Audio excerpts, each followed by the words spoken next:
All right, starting off this week, I don't think that like more spleen, it kind of raises a key question about like ownership and personhood. So first off, I don't really think that more should have full property rights to his cells once they're removed. Like once they're gone from his body, they're more like just random biological material, right? But he should still have like the rights over the consent and how they're used, especially if other people are profiting from them. It's like if you die and your organs get donated, like should you, before you die, should you have a right to say what should be done with them, right?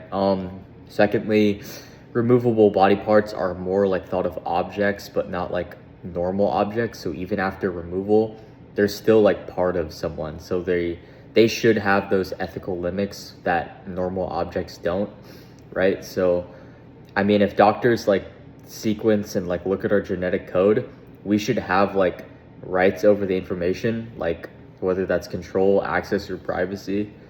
It's kind of less about like owning property, but more about like controlling who could use it, you know?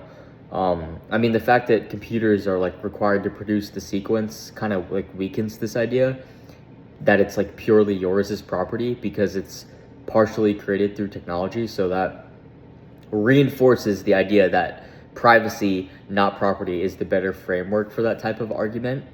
But yeah, I think overall that privacy is a stronger way to think about the human body. Property suggests kind of like plays into buying and selling, but body parts and genetic data are a lot different than just buying and selling items because they're closely like tied to our personal identity for that model to like 100% work.